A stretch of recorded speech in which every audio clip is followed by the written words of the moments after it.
限界突破休職中の社畜改めニートもどき熊吉です。今回は川崎駅にやってまいりました。お伺いするのは油そばのお店です。東京生まれ、そして構成は麺、タレ、油、具材のみ。驚くほどシンプルにもかかわらず多くの人に愛されています。そしてご飯に合う炭水化物×炭水化物、これはもはや東の粉もん文化と言ってもいいのではないでしょうか。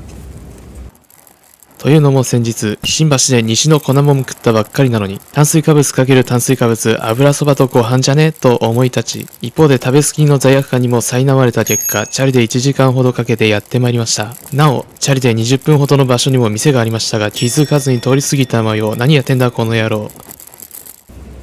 さて、無駄口叩いてると店に到着しました。改めて、今回お伺いするのは元祖油堂です。なんということでしょう。行列ができております。つい10分ほど前に自転車で通り過ぎた時には並んでおりませんでした。欲しかったガジェットがありましたので、油断してヨドバシカメラに行ったが運の尽き、このありさまでございます。やはり人気店、侮れません。早速列に並んでいきます。実はこのお店、中にも7、8人ほど並んでいます。なので実際は15、6人ぐらい並んでいると思われます。時間帯にもよりますが、行列ができているのは珍しいことではありません。10分待ちとかそのぐらいはザラでございます。ちなみに今回注文するメニュー、すでに決めております。お店の外にある縦看板に記載の油そばプラスシートッピングと追い飯を注文します。理由は後ほど。5分くらいすると店員さんから店内に案内されました。それでは早速食券を買っていきます。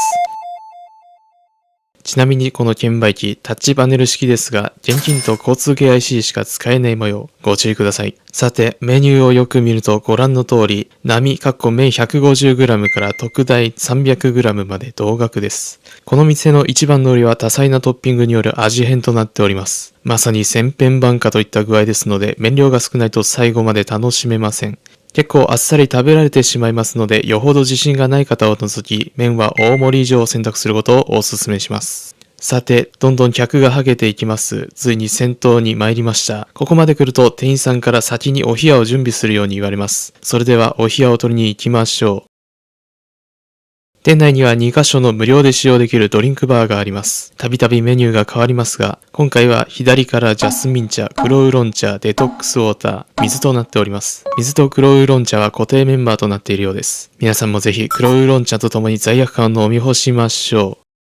さて、並んでから10分程度席に案内されました。ちなみに店内はカウンター席のみとなっております。だいたい20人ぐらいは座れそうです。そしてまず席に着くとびっくりするのが卓上調味料の種類です。ご覧の通り、割りスープ入れて14種類がなんと無料でしかも使い放題。先ほど話しましたが、これだけのトッピングを楽しむにはやはり麺量が多い方がいいです。改めて大盛り選択をお勧めします。さて、席に着いて3分程度、油そばが到着しました。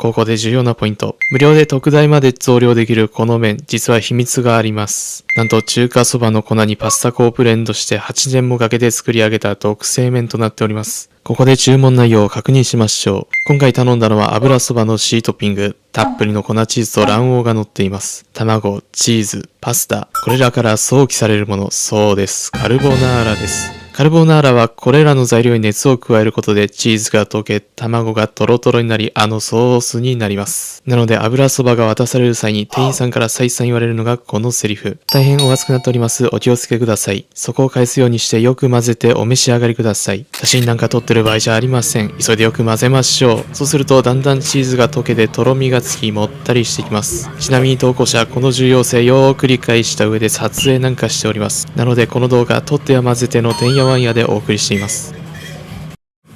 さて、このぐらいまで混ぜたら頃合いです。いただきます。うまい。特製麺とこのトッピングによりパスタ粉入り特製麺のカルボナーラ風油そばに大変身。卵、チーズにより非常にコク深い味わい。これを聞くと、ならカルボナーラでよくないと思うかもしれませんが、そこにドカッと加えられたネギ、チャーシュー、メンマ、フライドオニオンが風味食感、ジャンキーさ、パンチを醸し出しております。油そばの良さを十二分に発揮しているこの一品。そう、このお店、油そばの専門店なんです。さて、これだけでも十二分にうまいのですが、お次は味変を行います。お酢、ラー油をちょびっと、ニンニク、玉ねぎマシマシ、紅生姜を追加してよく混ぜて、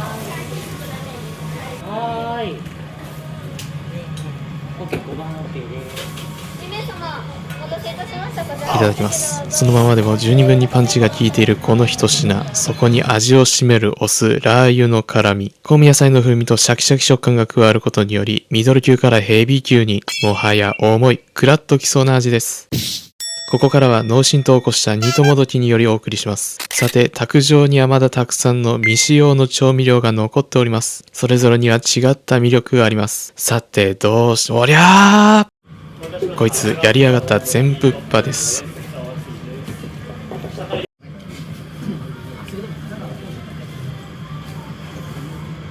それではいただきます。すいません。意識飛んでました。これっていわゆるやばい物ではないでしょうか。激烈にうまくなっている魔改造油そば。そこにスパイスや青のり、ごま、魚粉などの風味、旨味が足されました。そしてダメ押しの返し。脳にぶっ刺さる味です。強烈な中毒性。このぐらいやばいものって他にあるのでしょうか？いや、ありました。ありましたが、手を出したら最後、片道切符の裏世界ピクニックが待っています。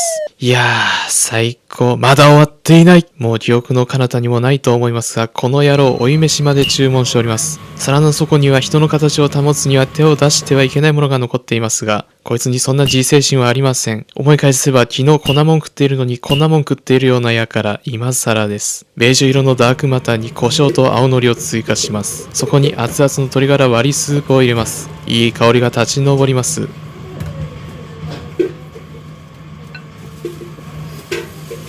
そこにご飯をぶち込んで、熊吉アウト。完成しました。週末割り茶漬けです。それではいただきます。言うまでもありませんが激うまです。これまでのトッピングや麺、具材のすべての旨味が詰まっています。これを食わなければカロリー 40% オフで帰れたことでしょう。ですがこいつやここまでご視聴を続けてくださっている視聴者の方含めそんな選択肢はございません。ダイエットは明日から。これ私の座右の銘でございます。